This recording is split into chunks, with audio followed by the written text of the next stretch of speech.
All right. Calling the meeting to order today by President Gahane at 6:01 p.m. Roll call members. Mr. Obey. Present. Ms. Hall. Present. Ms. Watson. Present. Mr. Ferris. Absent. Mr. Gahane. Present. Ms. Bolinek. Present. Awesome. All right, we got quorum. Acceptance of agenda, resolution number 1. Can I get a motion? Motion. Motion, Mr. Obey. I'll second. Second by Ms. Watson. Resolved that the Board of Education accepts and approves the agenda with any additions or deletions. All in favor? Aye. Any opposed? All right.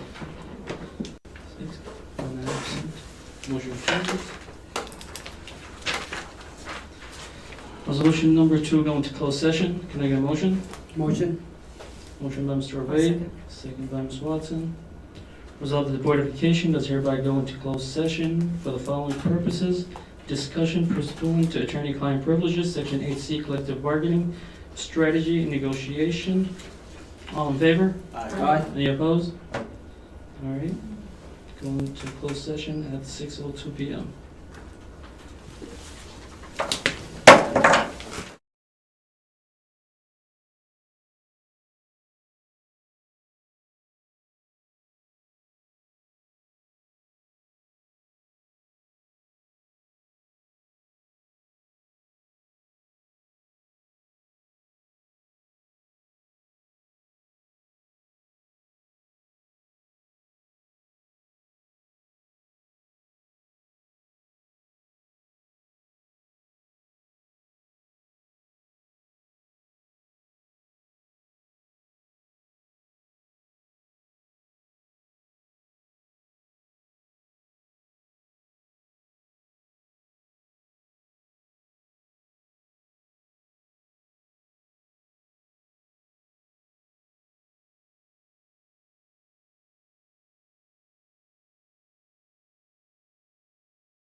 All right, can I get a motion to go back to open session? Motion. Motion by Mr. Ravade, Second. second Ms. Hall, I heard first. Resolved that the Board of Education does hereby resume the meeting in open session. All in favor? Aye. Any opposed? All right, 6 versus 1 absent. Motion carries. 7:23. Resolution number 4, ratification of HFT contract. Can I get a motion? Did I skip it? Oh, that's the opposite. We're trying to save on paper. Thanks, Joanne. All right, acknowledgements. We have Learning Blade, National Educator of the Year. I'm sorry. Good acknowledgement? Is Kelly here? Oh, there.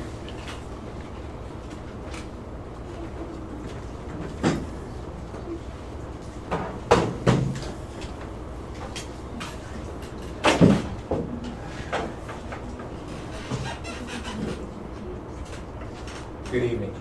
My name is Sean Shackelford. I'm the Director of K-12 Instruction. And this evening, we are proud to recognize an extraordinary educator in our district, Mrs. Henley Conwell, who was named the Learning Blade's National Educator of the Year. Learning Blade is a nationally recognized platform that provides mission-based lessons designed to introduce students to STEM, computer science, and career and technical education pathways. It offers engaging real-world missions that help students explore future careers while reinforcing academic standards. And Mrs. Conwell has used this tool in truly exceptional ways. Her dedication to guiding students through their career discovery journey and her outstanding integration of Learning Blade into her teaching has made a measurable impact on students and engagement and success. Through her efforts, she is helping to prepare the next generation with skills, knowledge, and confidence they need to succeed. In addition to this honor, Ms. Conwell will receive a $1,000 monetary award and has been presented with a certificate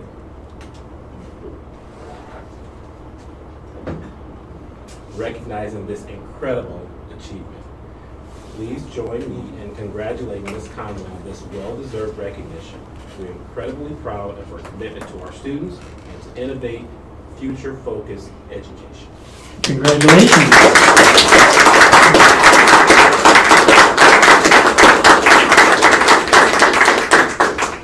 Congratulations. Thank you. Thank you. That's great. Did you want to say a few words? You can say, yeah. Yeah, just take You your can say money. a few words, go ahead and speak.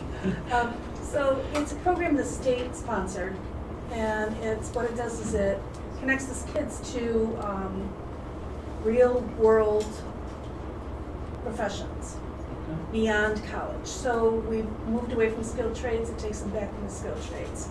So when the state offered the curriculum, I kind of jumped on it because it worked well with STEM and it supplemented what I was already teaching. In doing so, I learned that Macomb Community College received a huge submarine grant.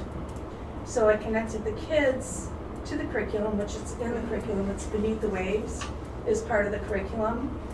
And Blue Forge came to our school. The GAO came to Kosciuszko Government Accountability Office. They answered and they came through our school.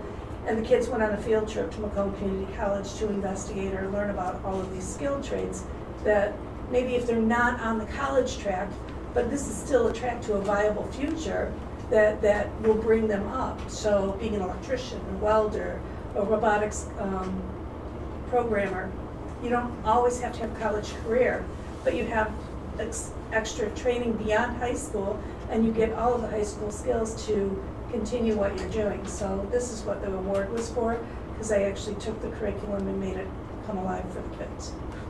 So, That's awesome. Thank you so much. thank you.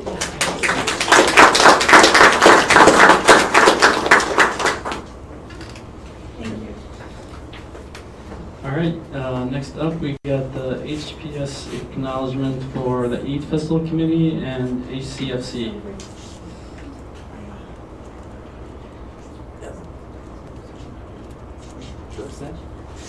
Yeah, I would just like to, each committee brought a plaque with the HCFC so I'd like to give them acknowledgement and recognition for recognizing the board in the HPS district for our support for our community and our youth.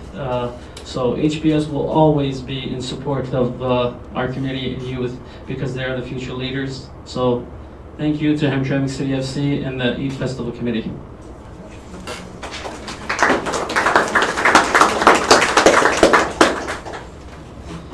All right, board calendar updates. Our next regular meetings are September 10, October 15, November 12. Are we all good?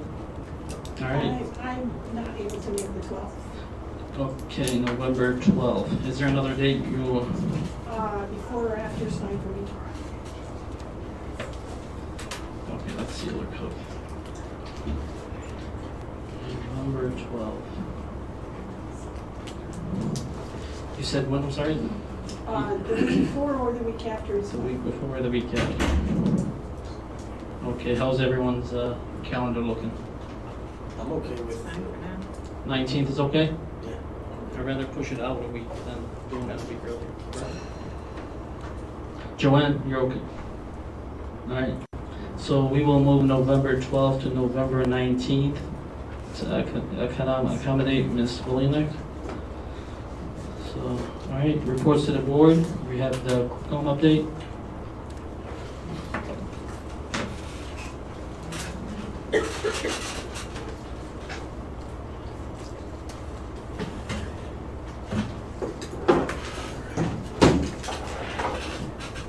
Good evening again, Sean Shopper, Director of K-12 Instruction, and wanted to take a moment this evening to present an update from the curriculum department. A lot of people have put in a lot of hard work over the past year to update, not only update our curriculum, but to really move this district in a positive and forward-thinking way in terms of preparing our students in Hamtramck. So wanted to just give a quick update as to where we are and all the work that we've done over the past year. All right, before you keep going, can you press the button on the mic, please? Perfect. Thank you, sir. So that way you can hear me. All right, forgot to do that. All right, can you all hear me now? Yes. All right, yeah. Now I'm not doing something right. All right, so we got 6 areas that we've been working on, and I'm going to just quickly go over today. What we just came up with a instructional focus. We felt that was extremely important for us to do in order to guide the work that we're going to be doing this year and years to come. And so we looked at 3 specific areas, building those relationships, not only with our students, but the curriculum department with our teachers. We know that those positive relationships will help us to increase academic performance. Looking at our instructional engagement methods and looking at how our teachers are actually teaching in the classroom and providing support for them, for instance with our instructional coaches, which I'll talk a little bit about in a few moments. And then also reaching out and working with our community. And we did I think a halfway decent job in doing that with our math curriculum adoption. We're going to work to do a much better job in terms of engaging the community, in terms of things that we do in terms of curriculum. So the training initiatives, we want to make sure that we are using our tools like EduClimber to look at data and use that data to drive the instruction and drive decisions that we make. Looking at focused literacy supports like UFly, improving literacy skills and enhanced coaching practices, again, using our instructional coaches to go into those classrooms and work with our teachers. Curriculum initiatives. So I'm going to go over this a little bit, so I'm going to kind of skip this because there's a slide at the end that will go over all of our curriculum initiatives. But enhance instructional practices, so the implementation of the SIOP framework. Afraid can talk a little bit about that when we get to the multilingual co-teaching, data-driven decision-making, and collaborative learning communities.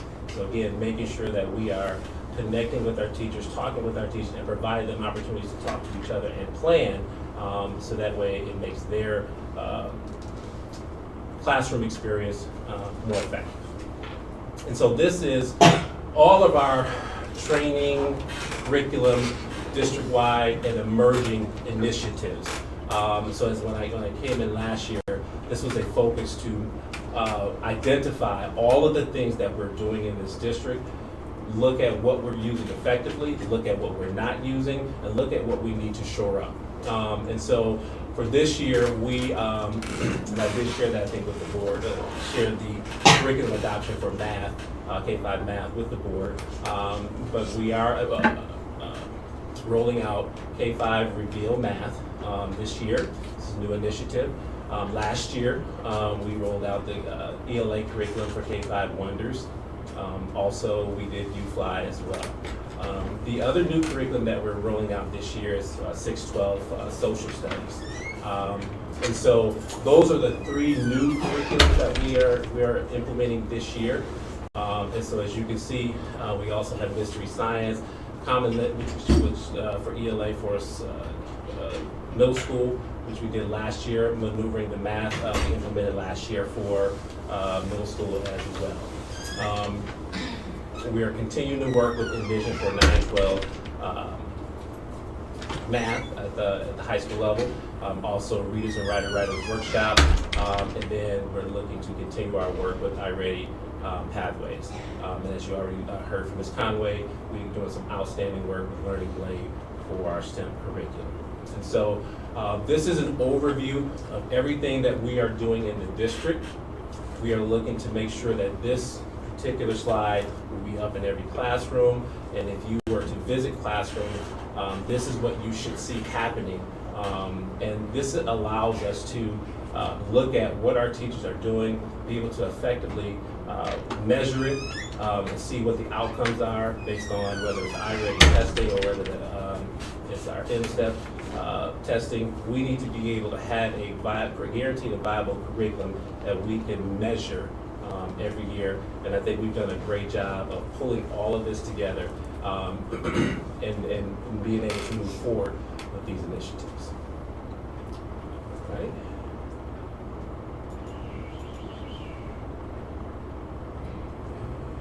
All right.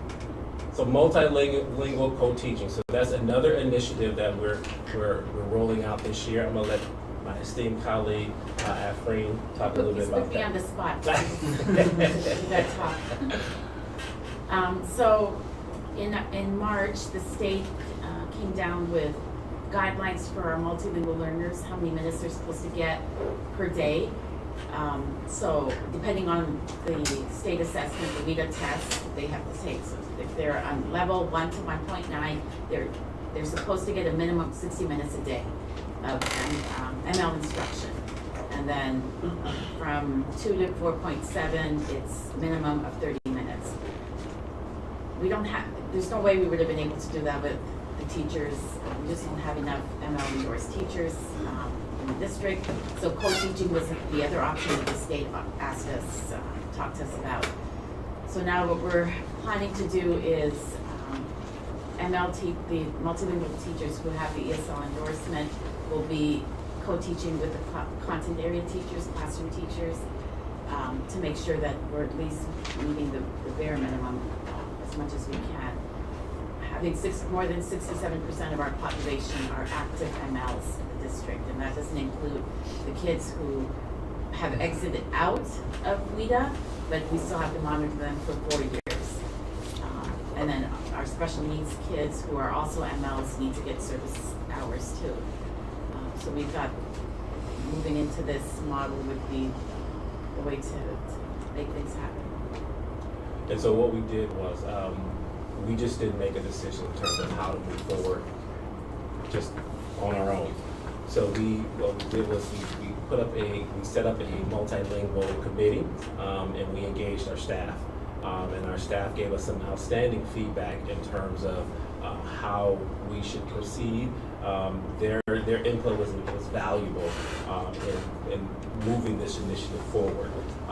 And so from that, Afreen put together a co-teaching handbook for our teachers and principals to look at and to overview that. And Afreen, you can talk a little bit about this. So it was a team effort. We met with the committee the first time that we met with them, we told them, okay, this is your opportunity to write about everything to do with co-teaching, and then after that, we're looking for solutions.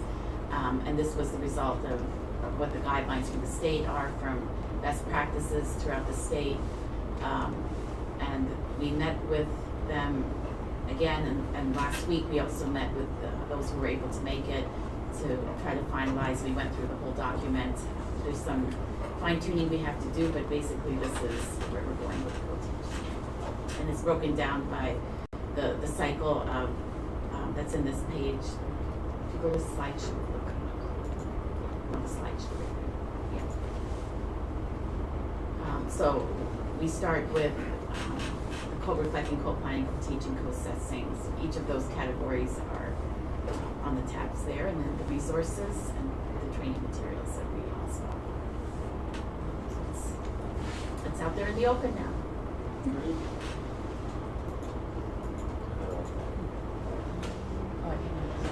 Escape. Escape.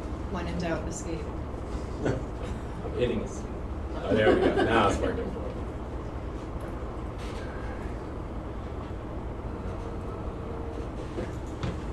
And then also, we put together a co-teaching central hub for all of the materials from our meeting agendas, committee norms, co-teaching handbook, framework. So this is one-stop shop for all of the resources for co-teaching moving forward this year.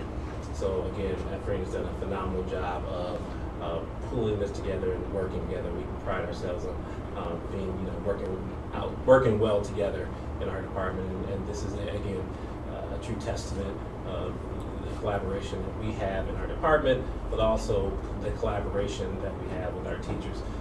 Again, this initiative was really driven by the teachers. We have to give them credit for that. Right?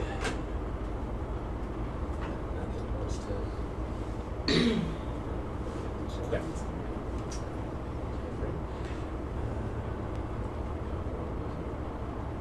And then also, we also have instructional coaches that we began this year. We started using coaches in our classroom. We had 11 coaches this year.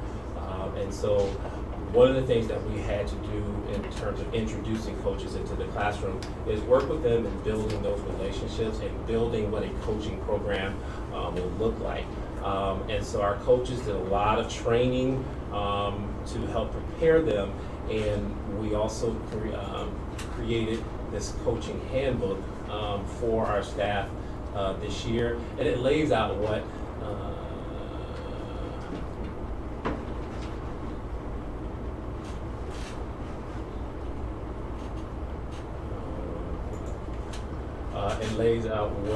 the coaching model will look like for our district, our mission and vision, our goals, and how we will support our teachers.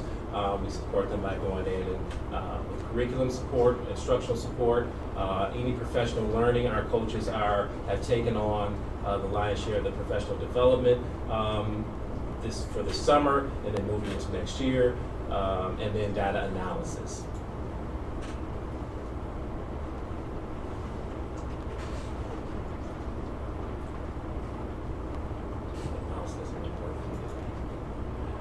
All right, what is instructional coaching, what it is and what it isn't, and the impact cycle, what coaching looks like, what does it mean to go in to meet with the teacher, work with them on their goals, and take them through a 6 to 8 week cycle, and provide that feedback, and then allowing them to try out whatever it is that they're working on, and then coming back and doing that cycle all over again.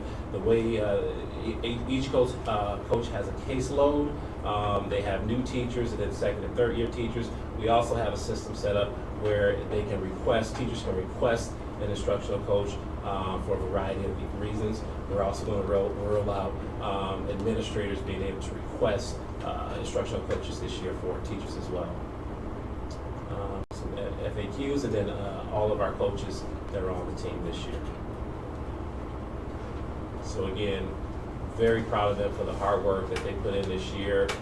We've gotten nothing but rave reviews from teachers regarding the coaches this year. So we're happily going into year 2 and looking to continue that all that hard work. And vertical alignment. So what we need to do, one of the things that I heard as I was making my way through the district over the past year is the need for us to align our curriculum. We had teachers who were saying that, we had teachers who were, just using curriculum that was not approved by the district. They were, using things that they've been used for years. So the whole goal was to make sure that we align everything, because like I talked about earlier, we need to be able to measure its effectiveness. So if everyone is just doing their own thing, we really can't measure the effectiveness. So one of the things that I heard from teachers throughout the district was the need for us to align our curriculum K through 12.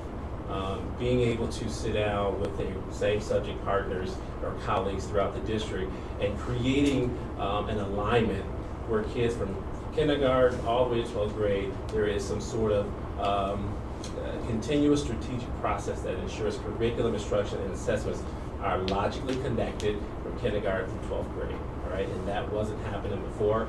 The teachers wanted that, so that's what we started working on. Again, coaches help us to lead this work. We met with we established committees for English, math, science, and social studies, and they began that work back in the spring. They met last week during our optional PD week. We're going to continue. That's our major initiative. One of our major initiatives this year is to have our teachers come together, look at all of the curriculum that I showed you on the previous slide, and look at how we can make the connection with the curriculum and making sure that it builds on one another, and so that way it all makes sense in the end. And also one of the things that we want to look at this year also is what is the Hamtramck portrait of a graduate? What does that look like, right? What do we want our students to look like as a graduate, whether it's going into going off to college or going off to career and technical education, the career technical field? What do we want them to look like? So maybe possibly this year looking at either updating or creating a Hamtramck portrait of a graduate, and this work will allow us to do that. Then also, one of the things that I've heard from our staff is the need for culture and climate work this year. And so we also had a culture and climate committee. It met with Tony Coral. We met with teachers who were interested in making this district better in terms of relationships in the building, relationships for our students, the experience for our students. And so we have partnered with Dr. J. Marks. Now, Dr. J. Marks is a very well-respected in the area for working with buildings, working with schools around culture and climate. And so we partnered with him. One of the things that we did when we were meeting with our culture and climate teams is we like Ephraim said, we gave them an opportunity just to tell us what the issues are. What are their concerns? How can we make this district better? And quite frankly, I had an agenda and I only got through the first couple bullet points because people had a lot to say. And so we were able to take all of that information and put it into a document, and we came up with a district culture and climate plan. And so when we decided to partner with Dr. Marks, we gave him that plan, and he helped us create what professional development will look like this year for our team. And so the way those teams are going to look, will be comprised of, will be our principals this year and our culture and climate team. His goal was to work with a smaller group directly. And then what we would want those individuals from the building to do is go back to their buildings and work with their buildings with culture and climate teams there. And then we would continue this work next year with another cohort of teachers and support staff. And so we're really excited for this work. Dr. Marks is, again, very well respected. I have sat in on some of his trainings, and I know he's going to be engaging, and staff will like him. So that's what we're looking to do. The objectives will be to deepen their understanding of cultural proficiency, explore the science and practice of psychological safety and trauma-informed care, rebuild and sustain trust within teams and across communities, identify and challenge systemic inequities and disproportionate outcomes, and engage in inclusive, healing-centered interaction that reflect equity and justice. And then finally, I'm working on with Bruce Holtman on the emergency operations plan, really updating that so that way we have a document. We've already met with police chief in terms of coordinating our efforts here for our new for our updated emergency operation plan. And then the important thing here is that we've also applied for a 97-seat grant, which will provide up to $2,000 for building and safety and security assessments. So we are we're going to apply for that, and we're going to get out to our buildings and we're going to have a company come in and provide us an overall assessment of our buildings and in terms of what we need to do to make them safer, give us recommendations, so on and so forth. And so that's what we are doing in the curriculum department. What questions do you all have for me? Concerns, questions? Thank you so much. No, I got no questions. Anyone else? Thank you for. All right, thank you. All right, thank you. Appreciate it. Yeah. Afreen, you're going into another presentation with Yeah. Mariana? Okay, all right. But afterward, I would ask you to talk about Resolution 14, so you don't have to stick around for another hour or so. If you guys could talk Yes, about that too. Yeah, Right, thanks. Thank you.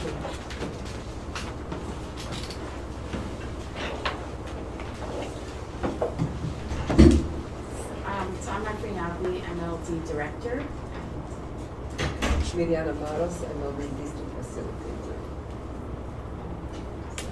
Just the presentation. The second presentation. Should be in another one.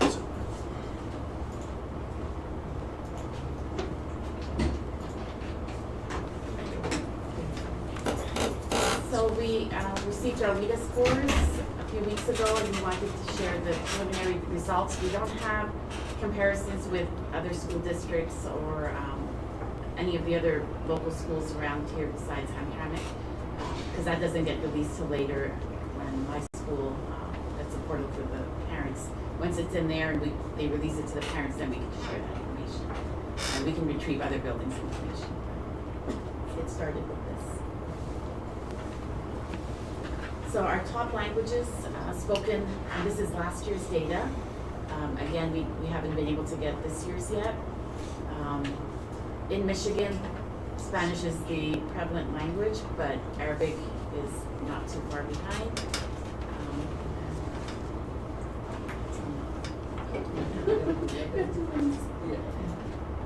So here's the support for multilingual learners in Michigan. Majority of districts support MLs at 74%, and the schools, most schools actively assist MLs, it's 86% in Michigan. So our newcomers are students who have been in the U.S. for a relatively short period of time, often less than 2 years. But then we have our other group that's newcomers, and those are kids that are in a special group because they've only been in a U.S. school for 1 year or less. And when it comes to standardized testing and other accommodations, we do have accommodations specifically for that group of kids. But once they reach their 1 year, they're in the similar category as the other newcomers. Our immigrants are students who have completed 3 full academic years in a United States school. And then our experienced MLs are those kids who, after 5 years, are still struggling academically. And you wouldn't be able to tell that they're MLs still, but academically they're challenged quite a bit. And this is where a lot of our focus as a state, as a nation, we need to work on kids in this group. And then Michigan ML population over time.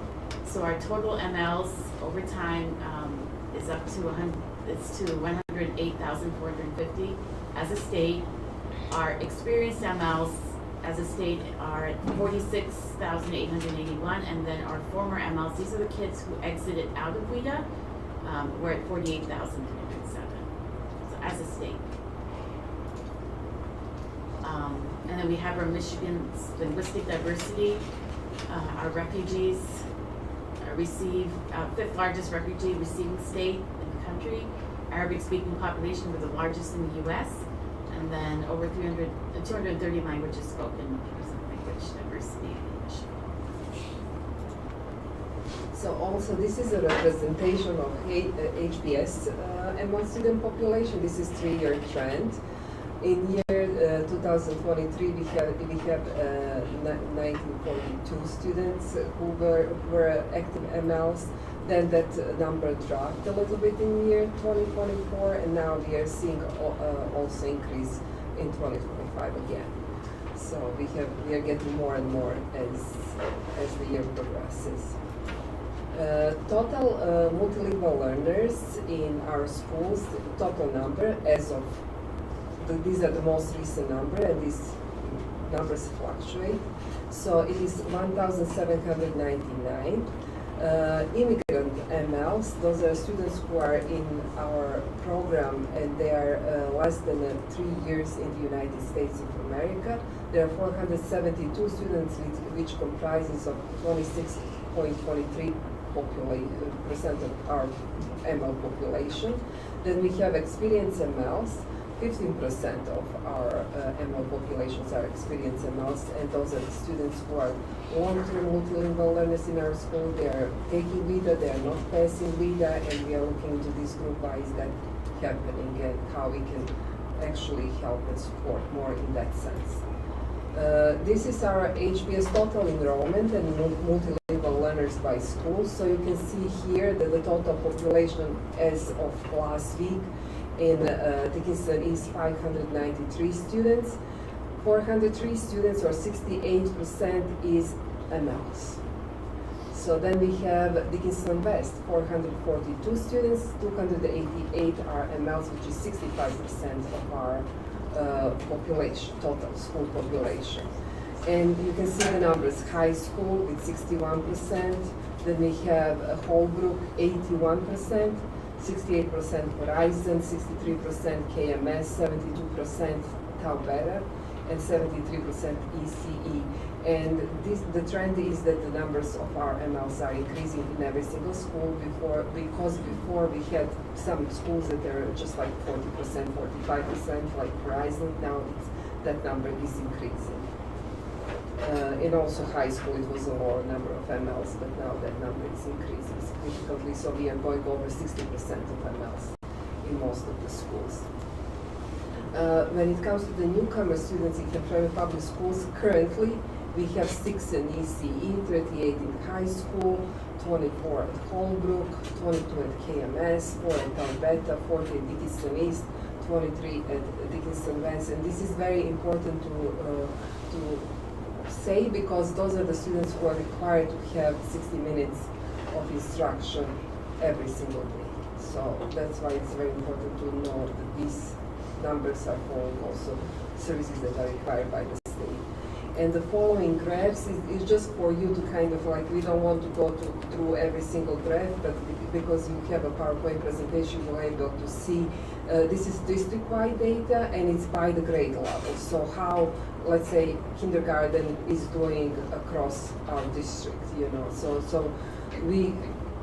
the data shows across the district when it comes to kindergarten students, they come with higher writing, and because they're at that point they're just learning, so they're learning at a pace like everybody else, and then slowly that kind of changes over the time.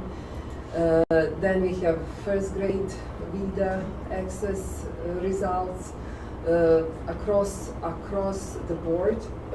Usually our students are performing at level 3, which is developing level.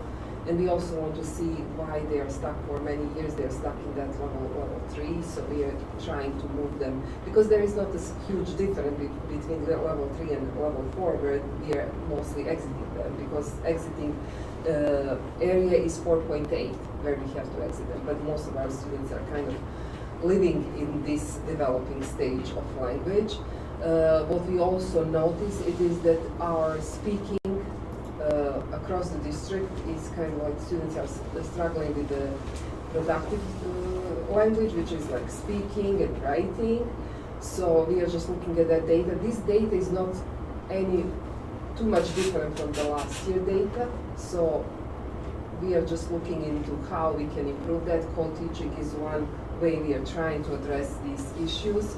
So, but we are also going to look into long-term ELs, and definitely we are going to look at this group of the students who are performing at level 4, because those are the students who will be exiting. So we are going to be looking closely what do they need to exit the VITA. So we have a higher levels of higher numbers of students who are exiting and who are being proficient.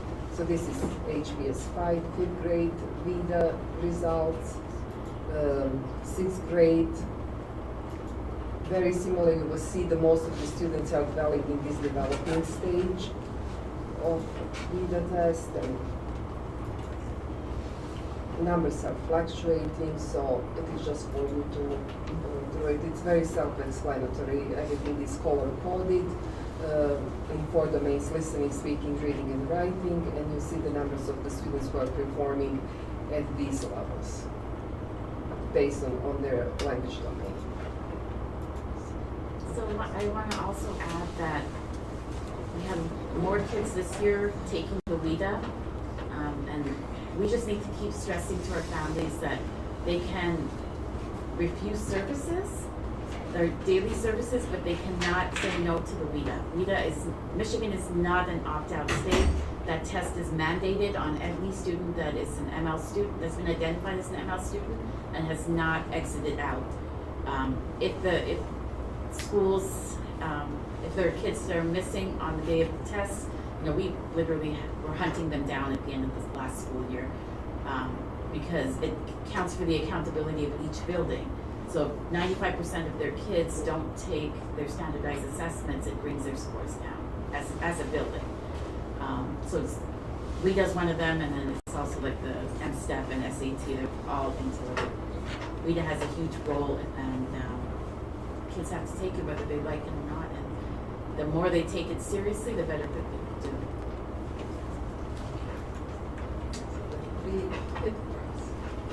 All right, thank you. Is it possible to come back to the board with more data once available? Yes. Comparing Last year we did a other reporting. schools, Yeah. districts, the size, and Last year, I think we did our presentation in October when we had all that other data, but we wanted to share. oh, that's good. Thank you so much. Before it's dark. Okay. No, this is good. Yeah. So that's that, and then we were gonna do the section 41. Yeah, would you please? That's resolution 14. And, we don't put it up there? Do you have the agenda? Okay, so this is hot off the presses, actually. Yesterday, we got notification that section 41 is not on the budget with the Michigan House of Representatives. And that is our chunk, that's our huge fund for MLs. This is where we break up our kids into, this is who we're gonna get for this level of kids, based off of WIDA and so on and so forth. And the formula depends on which WIDA level they're at, but it's not on their budget, so they need Jim to fight for us. And that's the rest of, do I have to read the resolution?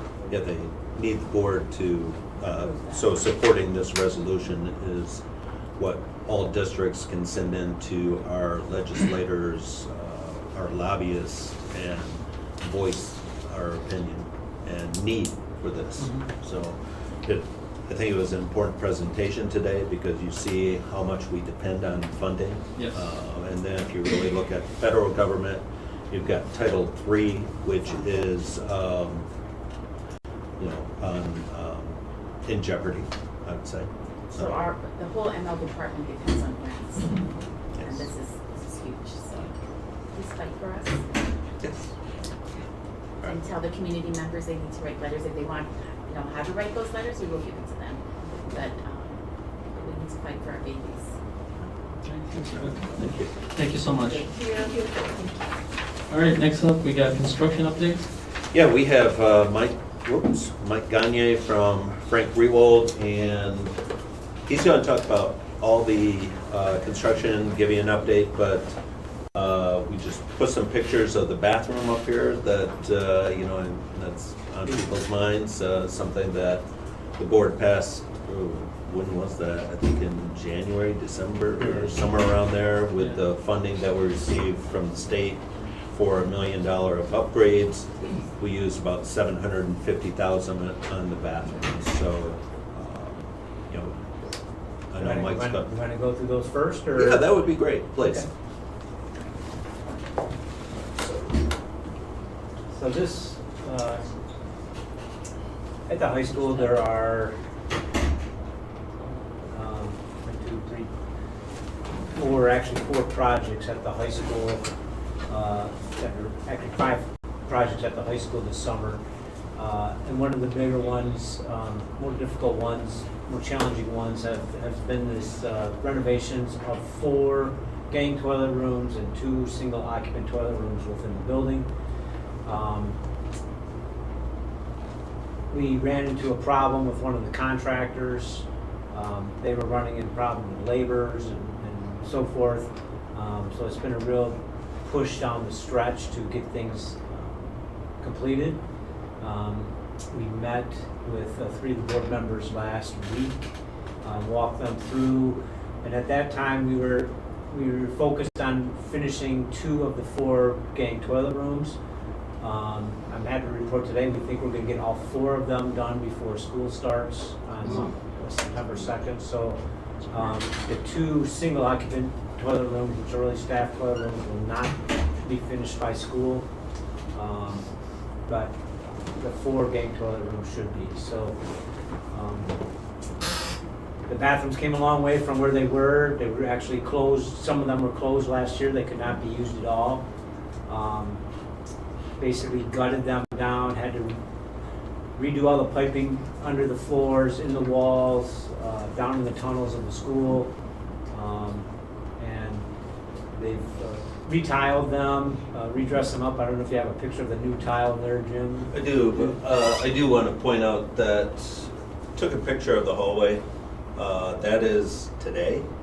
So we have basically a week and a half before school. So I do want to, you know, compliment our construction teams. I mean, you're looking at this. This will all be cleaned and polished by the first day of school. So, you know, EnviroClean will be getting in there, working after the construction has cleaned out all this. So it's a massive amount of work to do. They're working Saturdays, The cleaning Sundays crew has maybe. been in there this past week. They'll be in there this next week in preparation, and everything will, you know, continue over the holiday weekend. But you can see now these are the current bathrooms after the tile work has been done. Upstairs, they've painted the walls. You can see the picture on the right where down lower level still not painted. Upstairs, we've started setting the toilet fixtures. The ceilings will be going in this week. The lighting will go in this week. So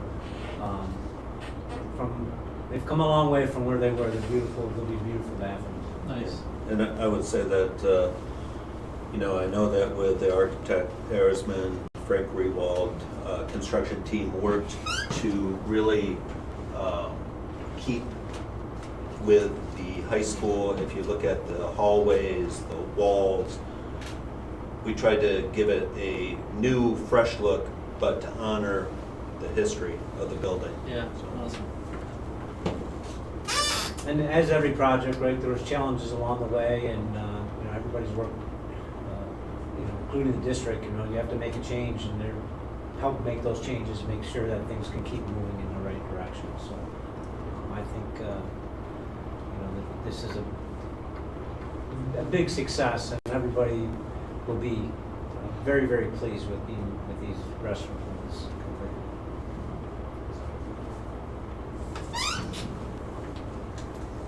This is just one of the projects this summer. There's been a lot happening, a lot of hard work from a lot of people.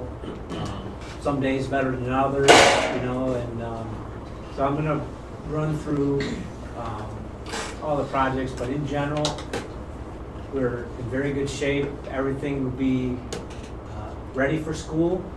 I'm not gonna say things will be 100% done, but everything will be ready for school. And the things that will not be done will not affect, the staff or the students or those types of things. They're things that are kind of behind the scenes that have to be wrapped up, cleaned up, finished up, so.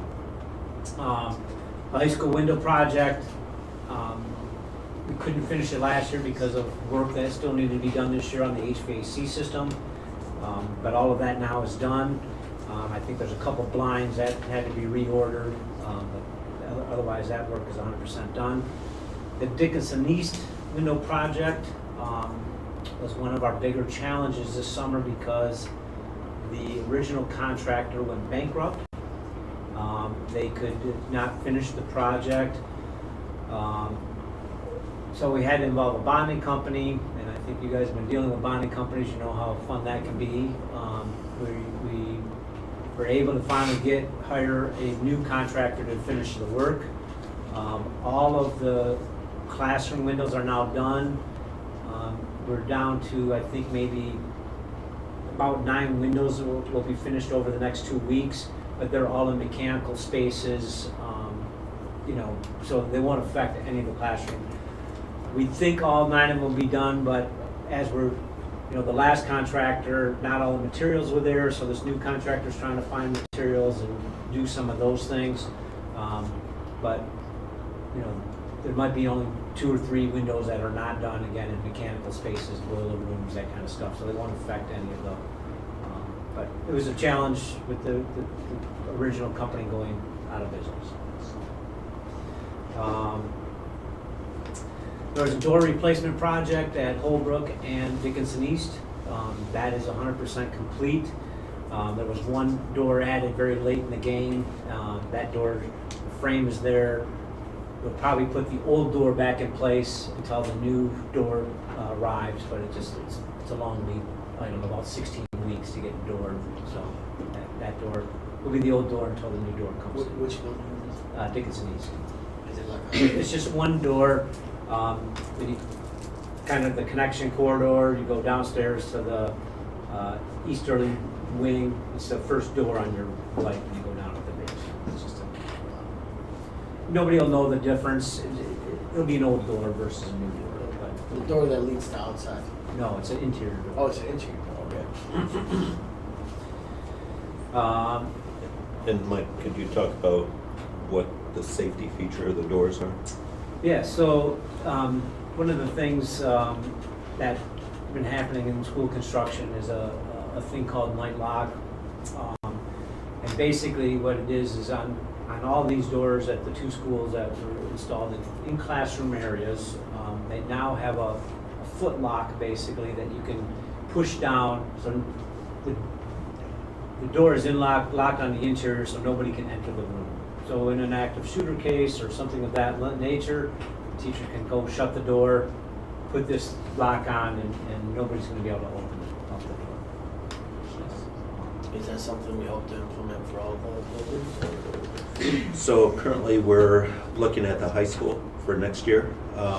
We do have funding for it, but also we're sort of waiting on the state. There's a grant called 31AA, which is health and safety. You can use half for health, which would be psychological services, and the other half you can use for safety, which is what funded Holbrook and Dickinson East. So we really have to find out what that funding is going to be. We also have the funding that we received when the ESSER grant, we were looking for funding for that, so we didn't have to spend it all out of the general fund. So a portion of that funding, I'm not sure if we can apply that to it, but we're really looking for the 31AA to see what, the state allocates this year.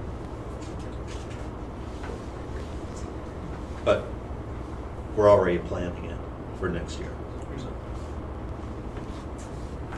The next project is also Dickinson East, it's the HVAC project. Everything will be up and running by school. One of the big issues we have there is Detroit Edison. The power, we had to upgrade the power system at the building. DTE is supposed to be energizing all of that tomorrow and Friday. So beginning next Monday, we'll be able to start up all the new equipment, make sure to do its check, test, and startup process so that it'll be operational by the time school starts. But we can't do any of that until DTE gets us the power. So right now, they're scheduled to be there tomorrow and finish by Friday. So will Dickinson East be open Monday? Yes. Because it's closed now, right? What's that? Dickinson East is closed right now?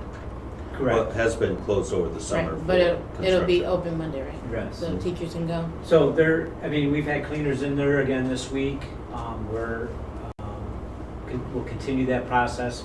The upper two floors basically are pretty much 100% complete. The lower level was, work from the top down. And those things, unfortunately, they're not gonna be able to get in there early, but they'll be able to get in there on Monday, or what is it, Tuesday for school, when Monday's a holiday. Oh, no, she's No, I'm saying. talking about like next week. Oh, next week? The 20th. Yeah. And the teachers can Yeah. get in, on the upper floors. The lower two floors are gonna be, there's still a lot of stuff happening, on the lower two, not the lower two, the lower floors on both sides. So what are Will that they be a supposed to do before school starts? Well, Monday, Tuesday is probably gonna be really not able to be in there. Wednesday, Thursday, like, we're reducing the number of classrooms down on there, so I don't know how many are on the lower level on each side. So I think on one side you got the cafeteria, that kind of stuff, the gym, right? So those areas you'll have, but the classrooms on the easterly wing on the lower level, all of the boiler room is down there, all the stuff, so everything has to come down to that area and it has to go through those classrooms. So they're not gonna be ready Monday, Tuesday, Wednesday, Thursday, people might be able to start moving into them. But everything will be done and operational by Tuesday's the first day. After Labor Day. So which classes are that? Because That's the it's gonna be special ed. behind Special ed. special ed. How many classes? Is there 2 or 3? I think there's 3 maybe down there, 3 or 4 down there. Is that the library also? Yeah. Yes. Yeah, in the I back, think on the that's back Yeah. side, the library. So the teachers don't go in. What about the Thursday, right? cafeteria? What's that? Are they going in Thursday, Friday? No, but you said you can be Cafeteria. accessed. I thought they only going in Monday, Tuesday, That's on the Wednesday. lower level. That's No, the bottom, that's the We have basement, yeah. PD on There's no Wednesday, basement. Thursday. Okay. Yeah. So it's They can gonna be access open the- all week for them to come in? I think she's talking about like doesn't sound teachers like going in for like PD and all that. I'm not talking about PD. I'm talking about get the classrooms ready. Set up Well, their classes so they can because- set up the Or they classrooms. gotta. Once next week hits and is over with, that next week we're going to school There's kids. Tuesday. Yeah, yeah. You're gonna come to But he's saying, I a. think it's only the basements, and I think one side there is no classroom. Okay, so there's no classroom. You just said sped. I'm not familiar. I went to Holbrook. I don't know Oh, how it's easy it just, I looks. think it's just the other side that has the library and a couple. Well, you of- have, We have the special ed classes, 3 of them. Yeah. Yeah. We have staff working on the weekend to make sure we can get this done. Oh yeah, we're working on, and again, the biggest problem is we won't have power until Friday. So all of the new equipment that's been put in is not operational yet, right? It's never had power to be able to turn it on. So we're not gonna be able to start doing any of that until DTE finishes the power.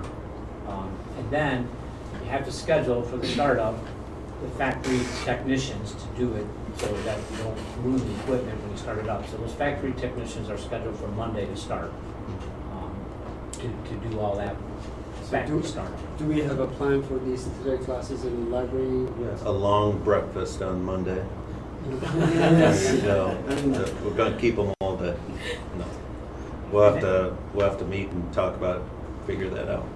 But I do, Because of the increase. again, it's only the lower level ones, so the rest of the classes are, they're ready now, I think, for people to start. They've been cleaned out.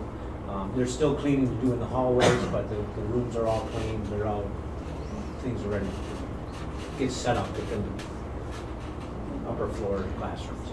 Is it okay to take a tour on Sunday? I'd like to look at it before. Yes, absolutely. Okay. Yep. Any I know, board they're- members they're- are welcome to join what me if they time? want. Yeah, Dickinson Heights.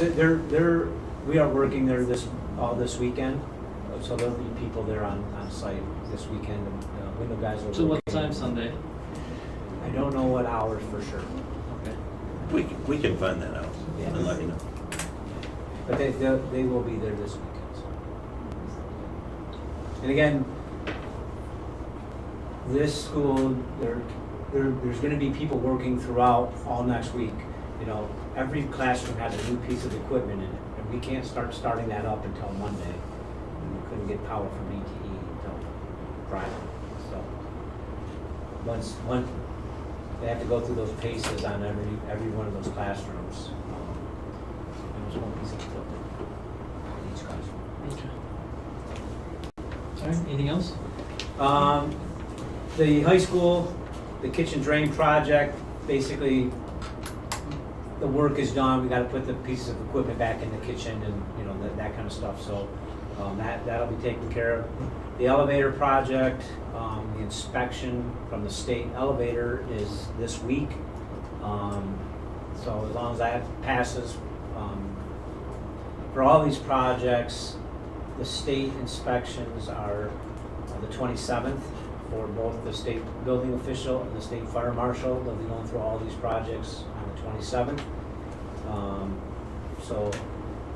Before that, we have final electrical, final mechanicals, all that happens prior to the 27th. And the elevator is a separate one, and that's happening, I think, tomorrow, Thursday. So, toilet room project we talked about already. The last project under construction right now is the high school HVAC project.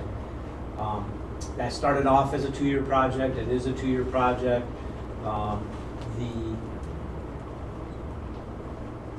biggest thing that's been put off until next year, which was always the original plan, are the classroom unit ventilators, the major equipment, rooftop units that feed multiple areas, was all done this summer. The electrical system in that building was also completely tore down and redid. Edison was able to get that started up about 3 weeks ago, so we've been able to start tying everything in and running there. There was a couple areas in the school that we ran into some asbestos, so we could not continue our work. We had to wait for the asbestos to be abated. That's all been done. The ductwork's now in. But because of that, there might be a couple ceilings, like you'll see drywall, but it won't be finished, right? But the drywall will be up, but it just won't be finished. We'll do that after hours, weekends, after school is up, or after school is started.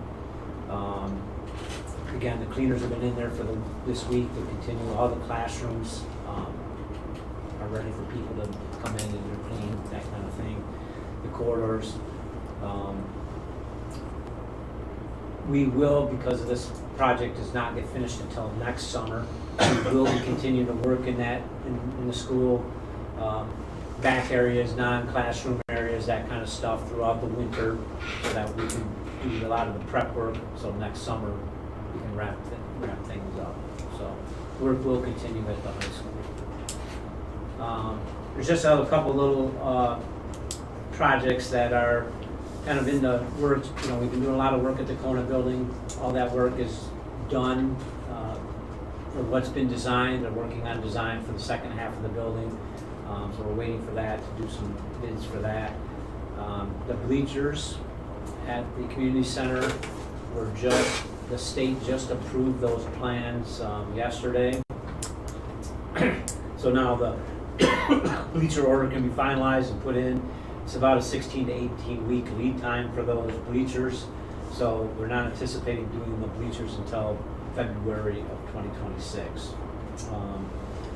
And then Calveda, there's work in design over there. They're looking at things for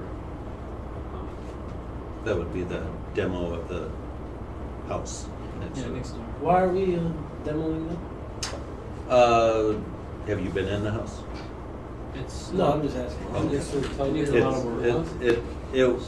I think somebody tried to renovate it at some point. Right now, it's really gutted. It's, it's a great space that we demo it. It would be a playground space for our students, so they don't have to go across the street. I think they're still gonna go, right? 'Cause Oh yeah, Well, it's not safe. Right now, they're playing over there across the street where our staff are actually parking their cars there. yeah. So, but it's not gonna be enough for all of them.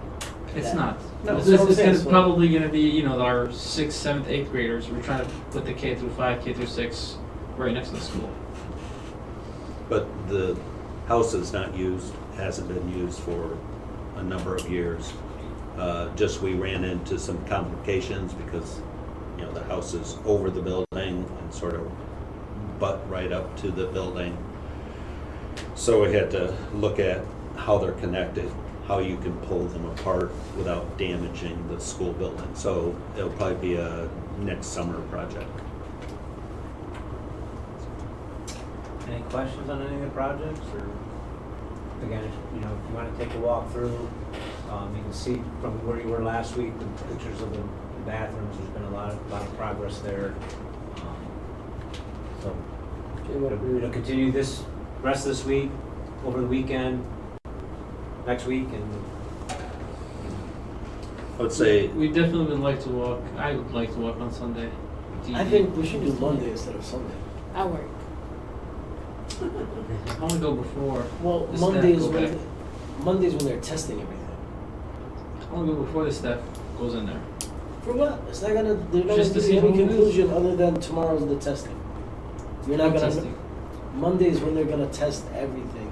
we'll start the start. But it's gonna take like 3 or 4 And days. that's to where start. you can, is everything good or is there, I'm hoping everything is good or, you know. Well, like I said, in the we're class- expecting I that. like to I go agree with before. you. I like to go before to make sure it's safe for our staff. If not, we got to find another plan. so just school construction is very demanding. I don't know how to say it. I mean, It's a good word. you plan, you have 2.5 months to do probably 6 months worth of work. I mean, it's pretty amazing that you get so close on all these projects, and you're going to have a situation where you go right up to the end. So I mean, Mike and Frank Regal have been And- doing a great job. Bruce We work Bolton, around that great all the job. time in those things, right? And the teachers will have to understand, listen, we're not done yet, right? You can be in here, you can be getting your classroom set up, you can be doing those, but there's still gonna be people walking down and up and down the hallway. In these cases, and especially at Dickinson East, this will not be at the high school, but at Dickinson East, where we put all the units in each of the classrooms, the technicians have to go into those classrooms, they have to start the units up, put the filters in, make sure that everything's working proper, and then move to the next classroom, and they'll go through that one, and then they go to the next classroom, right? So it's probably a 3 or 4 day process to start all the equipment up. So it's not gonna be all started on Monday, it'll take the week to get that started. And during that time, we added a lot of work at the end of this project to pull out ductwork and things of that nature that were just being unused. The original plans, we added all this new HVAC equipment, but the original plans did not call for deleting or taking out all of the other existing materials. At kind of the 10th hour, we decided to take all that out. So we've had to patch walls, right? So there's new masonry in walls. That has to be painted yet. It's not painted. But it's not an unsafe condition by any means. It's just that, it doesn't look good. It doesn't right? look good. And it needs to be painted. And then once it's painted, the painter's dropping the plastic on the ground and he's tape, and we gotta clean all that up. But all of those things will be taken care of before school starts. People will be able to get in their classrooms and get things set up but you have to understand, it's not like the teachers walking into Talbot are gonna be in a much better position than the teachers walking into Dickinson East. And that's the nature of the beast. But come school, everything will be clean, safe, ready to go. Thank you. Thank you. I sent us an Thanks, email what time we'll do Yeah, Sunday. make sure it's Sunday. Just let us know your availability or anyone else. I'll I mean, call Sunday what time is not we can. confirmed. He's gonna see his availability and stuff. It might have to be Monday. We'll see. But, I mean, I know we're gonna have people there, I just don't know when and that kind of stuff. So I'll let Bruce or Jim know exactly, and they can let you know when. Sounds good, Sounds thank good. We'll you. let you know.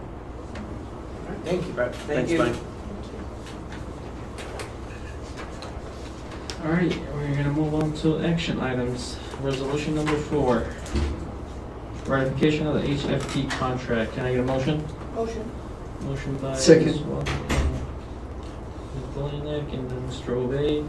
Resolved that the Board of Education does hereby ratify the contract between Hamtramck Public School and the Hamtramck Federation of Teachers as presented. All in favor? Aye. Any opposed? All right, 6 ayes, 1 absent, motion carries. Resolution number 5, approval of contract with food service company. Are they here? They are. Actually, we have Zach Nowak, the vice president. We have James Paul, regional manager. Yes. Beth, Jim, and Tara. Does the board have any questions for them to come up? Do you want to come up? New though. Yeah. Yeah. Which one? These are the variety. Yeah. Oh, okay. Yeah. I thought it was an open. So every 5 years, districts are required to go out to bid for a food service contractor. And this was our year. We went out, we received 2 bids. SFE, which is our current, and then from Variety Food Services, based on the bids, the interviews, working with MDE, we selected Variety Food Services. So, and we've got Zach and Jim here if you want to ask any questions. Good, all right. Thank you for Or having us. you guys want to say anything to the board? Yeah, I mean, I appreciate you introducing us and appreciate the time. We're honored to be here. Excited about the opportunity. Variety's been around for almost 100 years, the last about 30 or so, specializing in K through 12 vended meals and on-site dining. We've got some great references that Jim and Bruce went through and that kind of thing. I think you'll find us to be a responsive group.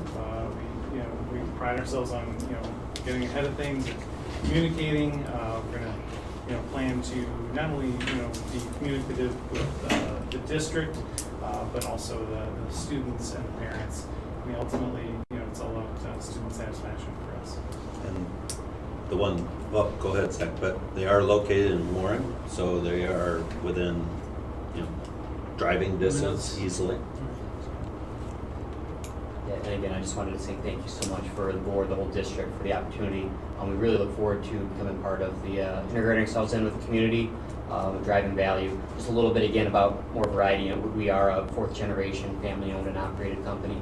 My great-grandfather actually started the company back in 1928. So, it's something that we really pride ourselves on, really special. Long story short, we like to make all of our clients feel like a large fish in a small pond, and that's really our ultimate goal. We work mainly with smaller, charter, public, private schools, and we really try to deliver that localness feel, that family touch feel. So we're very excited for this partnership and look forward to working with you. And you guys serve halal, right? Or halal food? That's correct. That was part of the bid. Oh, no. Any other questions? I mean, if we choose to go in this route, how fast or how, can they adjust, as quickly, considering the school year is about to start with lunches and breakfast and all of that? Yeah, so we actually received the notification from MDE that we could move forward. So they've been meeting with the district. Bruce Coltman's been, working with Jim a lot, I know. Meeting, 6 a.m. in the morning, and yeah, so. Okay, so they're already, We're starting to integrate ourselves already, yes. Yes.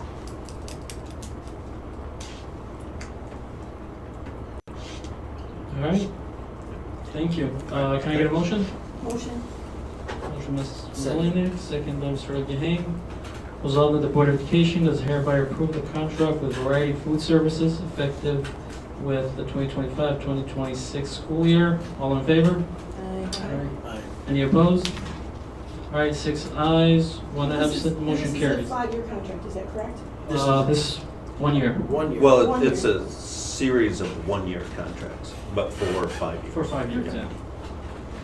So, I'm sorry, Linda, so each year we will bring the contract back for approval. All right, resolution number 6, approval of student code of conduct. Motion. Second by Ms. Hall, second by Mr. Obey. Resolved that the Board of Education does hereby approve the 2025-2026 student code of conduct as presented. All in favor? Any opposed? All right, 6 ayes, 1 absent, motion carries. Resolution number 7, approval of emergency instruction plan. Motion. Motion by Mr. Al-Gahaim, second by Mr. Obey.